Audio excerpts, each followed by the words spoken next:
Assalamu alaikum everyone. I hope you all are doing great at homes. Okay, dear students, in today's lesson we are going to discuss about sound. That how is sound produced? Yes, dear students, first of all we have to know about the sound, that what is sound. Sound is a form of energy.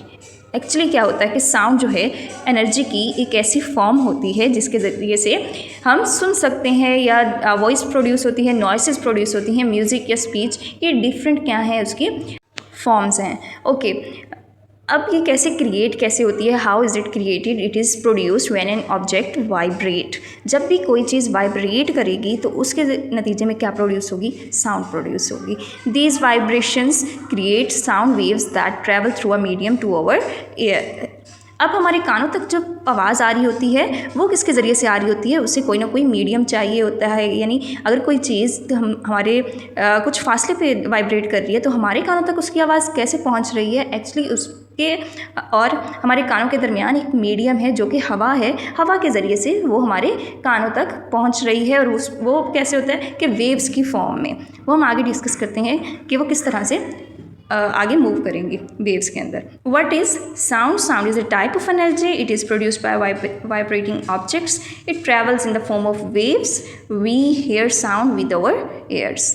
Okay, how is sound produced? Actually क्या होता है कि जब भी कोई चीज़ vibrate करेगी, it moves back and forth quickly, then sound will be produced. अब क्या है, an object starts vibrating, the vibrations make nearby air particles vibrate, जिसकी वजह से साथ वो वाइब्रेट करना स्टार्ट कर देंगे, and these particles pass the vibrations to the other particles. यानी एक पार्टिकल से दूसरे पार्टिकल में वाइब्रेशंस होंगी, फिर दूसरे से तीसरे में, तीसरे से चौथे में। इस तरह से करते करते हमारे उस ऑब्जेक्ट और कान के दरमियान तक जितने भी पार्टिकल्स होंगे वो एक दूसरे को वाइब्रेट करवाते जाएंगे, और वेव्स बनाते हुए हमारे कानों तक वो आवाज़ पहुँच जाएगी।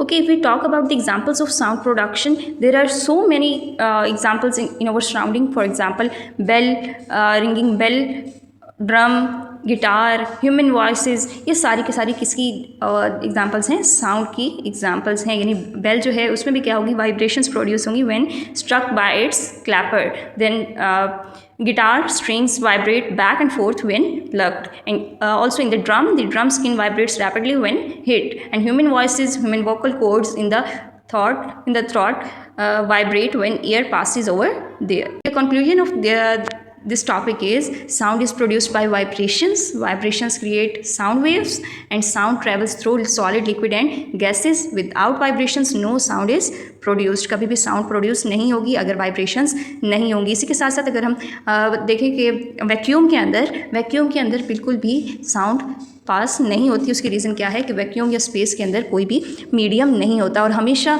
साउंड को किसी न किसी मीडियम की ज़रूरत होती है पास आउट होने के लिए या आने के लिए। Okay, dear students, I hope you have understand it. You have to read these topics from your textbook. Thank you so much.